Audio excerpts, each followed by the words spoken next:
નમસ્કાર ગુજરાત। આજના મુખ્ય સમાચારોની અંદર મુખ્યમંત્રીની રાતોરાત એક્શન, બેદરકારી હવે નહીં ચાલે, 1 લાખનો દંડ, મચ્યો ફફડાટ, બાળકોને વાહન આપતા પહેલા ચેતી જજો, ગુજરાતમાં હૃદયના દર્દનો આંકડો આસમાને અને બીજા અન્ય સમાચારોની માહિતી આજના આ વિડીયોમાં આપણે મેળવીશું।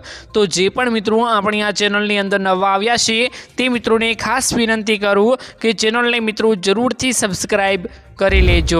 આજના મિત્રો પહેલા સમાચારની વાત કરીએ તો બેદરકારી હવે નહીં ચાલે, મુખ્યમંત્રીએ જણાવી દીધું છે। ખાસ મોટા સમાચાર મિત્રો સામે આવ્યા છે, કેમ કે અત્યારે ગુજરાતમાં એટલી મિત્રો બેદરકારી ચાલી રહી છે, ખાસ કરીને તેમાં અત્યારે મુખ્યમંત્રીએ મોટી એક્શન લઈ લીધી છે અને જણાવી દીધું છે। ખાસ મિત્રો વાત કરું તો સામાન્ય રીતે મિત્રો શાંત, સંયમિત અને મૃદુ સ્વભાવ માટે જાણીતા એવા મુખ્યમંત્રી ભૂપેન્દ્રભાઈ પટેલ રસ્તાઓની બેહાલ સ્થિતિ અને સમારકામ થઈ રહેલા વિલંબના કારણે અધિકારીઓ ઉપર ઘણા ગુસ્સે થયા હતા। રાજ્યભરમાંથી મિત્રો આવેલા રસ્તાઓને લગતા અનેક કેસો મિત્રો સાંભળ્યા બાદ મુખ્યમંત્રીએ જવાબદાર અધિકારીઓને કડક શબ્દોમાં મિત્રો ખડખડાવ્યા હતા અને ગાંધીનગરથી મિત્રો યોજાયેલા રાજ્યસ્તરીય સ્વાગત કાર્યક્રમ વિવિધ જિલ્લાઓમાંથી જોડાયેલા અરજદારો દ્વારા મિત્રો તૂટેલા રસ્તા, ખાડાઓ અને રિફિલિંગમાં મિત્રો વિલંબ તેમજ કોન્ટ્રાક્ટરોની બેદરકારી અંગે ગંભીર મિત્રો ફરિયાદો કરવામાં આવી હતી।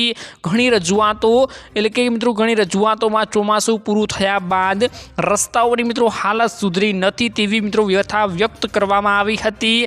જ્યારે મિત્રો સંબંધિત જિલ્લાઓના કલેક્ટરો, મહાનગરપાલિકાના અધિકારીઓ અને મ્યુનિસિપલ કમિશનરો ટેકનિકલ કારણો અને પ્રત્યાત્મક મિત્રો વિલંબના દલીલો રજૂ કરવામાં આવીને પ્રયાસ કર્યો હતો। એટલે કે તેમણે એવું જણાવ્યું કે અનેક ટેકનિકલ ખામીઓના કારણે આ બધું કામ રોકાયેલું છે, પરંતુ ત્યારે મુખ્યમંત્રીએ તેમને અધ વચ્ચે મિત્રો અટકાવીને સ્પષ્ટ શબ્દોમાં સવાલ કરી દીધો કે તમારે બોલવાની કાંઈ જરૂર નથી, ચોમાસું ગયા પછી એટલો સમય વીતી ગયો છે છતાં રસ્તાઓ બન્યા નથી। રસ્તાઓના કામમાં કોઈપણ પ્રકારની ઢીલાસ અને બેદરકારી ચલાવી લેવામાં નહીં આવે। તેમણે મિત્રો કહી દીધું છે કડક શબ્દોમાં કે પ્રજાને રોજિંદા જીવનમાં તકલીફ પડે તે સરકાર માટે સ્વીકાર્ય નથી। કાંઈ પણ મિત્રો કામ પૂરું બતાવીને બદલી મેં જામીન કરી કામ દેખાવું જોઈએ એવું કરતા નહીં અને પૂરેપૂરું કામ સંપૂર્ણપણે થઈ જવું જોઈએ તેવા કડક શબ્દોમાં મિત્રો જણાવી દીધું છે। ખાસ મિત્રો તમે ભૂપેન્દ્રભાઈ પટેલના સ્વભાવ અને તેમના કામ વિશે શું કહેવા માંગશો, જરૂરથી કમેન્ટ બોક્સમાં તમારી રાય જણાવી આપજો। ત્યારબાદ મિત્રો મહત્વના સમાચારની વાત કરીએ તો 1 લાખનો દંડ થશે, મચો ફફડાટ। ખાસ મોટા સમાચાર મિત્રો સામે આવી ગયા છે। ગુજરાતમાં મિત્રો મોટી એક્શન લેવામાં આવી ગઈ છે અને હવે તમને 1 લાખ રૂપિયાનો દંડ મળી શકે છે। ખાસ મિત્રો વાત કરું તો અમદાવાદ શહેરમાં ઝાડ કાપતા લોકો સામે મિત્રો મહાનગરપાલિકા દ્વારા કડક કાર્યવાહી કરવામાં આવી રહી છે। આવામાં મિત્રો મંજૂરી વગર જો તમે વૃક્ષ કાપવાનું પસંદ કરશો તો આવતા મિત્રો અમદાવાદ મહાનગરપાલિકા દ્વારા 1 લાખ રૂપિયાનો દંડ ફટકારવામાં આવશે અને આવતા સમગ્ર શહેરમાં મિત્રો ફફડાટ મચી ગયો છે। એટલે કે આ સમાચાર સાંભળીને લોકોમાં મિત્રો હેરાની છવાઈ ગઈ છે। અમદાવાદ શહેરમાં મિત્રો ઈસમપુર વિસ્તારમાં મિત્રો મહાનગરપાલિકા દ્વારા ઝાડ કાપવા બદલ શિક્ષાત્મક કાર્યવાહી કરવામાં આવી રહી છે। અમદાવાદ શહેરમાં મિત્રો આવેલા ઈસમપુર વિસ્તારમાં મિત્રો સુવિધા પાર્ક સોસાયટીમાં એક રહીશ દ્વારા ઝાડ કાપવામાં આવ્યા હતા, જેની મિત્રો જાણ અમદાવાદ મહાનગરપાલિકાને થતાં મંજૂરી વગર ઝાડ કાપનારને મિત્રો દંડ ફટકારવામાં આવ્યો અને સ્થાનિકોની મંજૂરી વગર ઝાડ કાપવા બદલ અમદાવાદના મહાનગરપાલિકા દ્વારા 1 લાખ રૂપિયાનો દંડ ફટકારવામાં મિત્રો આવી ગયો છે। ખાસ મિત્રો આવું બધી જગ્યાએ થવું જોઈએ તો જ મિત્રો આપણા વૃક્ષો જળવાઈ રહી છે, આપણું મિત્રો અત્યારે વાતાવરણ જળવાઈ રહી છે, નહીં તો મિત્રો અનેક વૃક્ષો ઢેર કરવામાં આવી રહ્યા છે। ખાસ મિત્રો આના વિશે તમારું શું કહેવું છે અને તમે શું માનો છો જરૂરથી જણાવી આપજો, કેમ કે અત્યારે 1 લાખ રૂપિયાનો દંડ કરવા છતાં પણ વૃક્ષોને કાપવામાં આવી રહ્યા છે અને વૃક્ષોનો સપ્લાય કરવામાં આવી રહ્યો છે। તો ખાસ મિત્રો તમારી જે રાય હોય જરૂરથી જણાવી આપજો।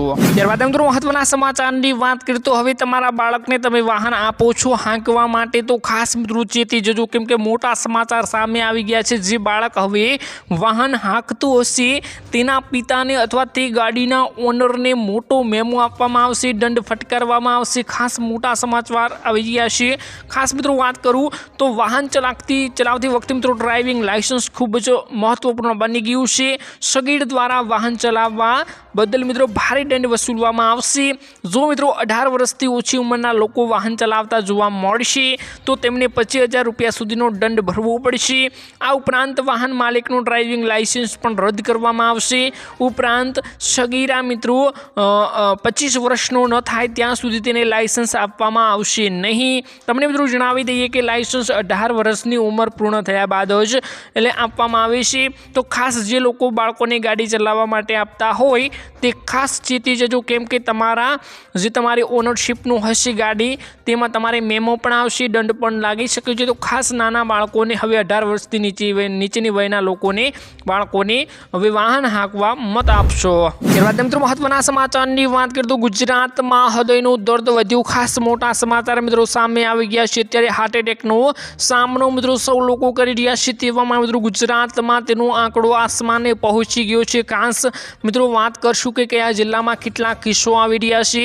તો ગુજરાતમાં હૃદય રોગોમાં મિત્રો ઇમરજન્સી કેસોમાં વધારો થયો છે। વર્ષ 2024માં મિત્રો રાજ્યમાં મિત્રો 84,738 કેસો નોંધાયા હતા અને તે રોજના સરેરાશ મિત્રો 265 ઇમરજન્સી કોલ નોંધાયા હતા। હૃદય રોગની બીમારીથી મિત્રો રોજ 200થી વધુ લોકોના મોત થયા છે અને અમદાવાદમાં સૌથી વધુ 26,823 કેસ નોંધાયા છે। ઝડપી અને અનિયમિત જીવનશૈલી તણાવ મુખ્ય કારણ સામે મિત્રો આવ્યું છે। આલ્કોહોલનું સેવિંગ, સ્મોકિંગ પણ હદ માટે જોખમી છે।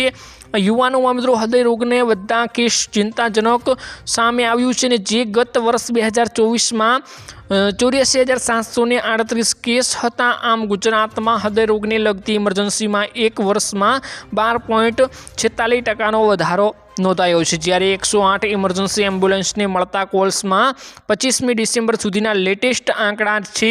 હૃદયની તકલીફથી પીડાતા હોય તેવા દર્દીઓને પૂરતી ઊંઘ લેવી જોઈએ અને તબીબી સલાહને અનુસરીને હળવી કસરત કરવી જોઈએ। તો ખાસ જેને હૃદયમાં થોડા ઘણું પર દર્દ જોવા મળતું હોય તો તેમને મિત્રો ખાસ કસરત કરવી જોઈએ અને પૂરતી ઊંઘ લેવી જોઈએ, તો તમને આનો સામનો કરવો નહીં પડે।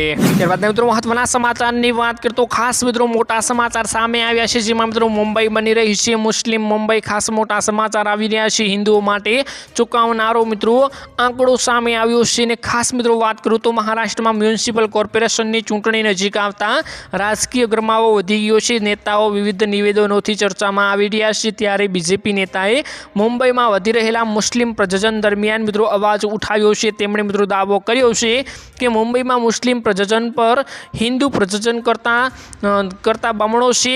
વિવિધ વસ્તી અભ્યાસો અને અહેવાલોને ટાંકીને તેમણે દાવો કર્યો હતો કે 10 હિન્દુ યુગલો 20 લોકો એક સાથે સરેરાશ 13 બાળકોને જન્મ આપે છે, એટલે કે પતિ પત્ની મળીને 13 બાળકોને જન્મ આપે છે। જ્યારે એવામાં મિત્રો 10 મુસ્લિમ યુગલો એટલે કે 20 લોકો એક સાથે મળીને 26 બાળકોને જન્મ આપી રહ્યા છે। તો ખાસ અત્યારે આપણા હિન્દુઓથી ડબલ અત્યારે મહારાષ્ટ્રમાં એટલે કે મુંબઈમાં મિત્રો જન્મી રહ્યા છે મુસ્લિમ બાળકો।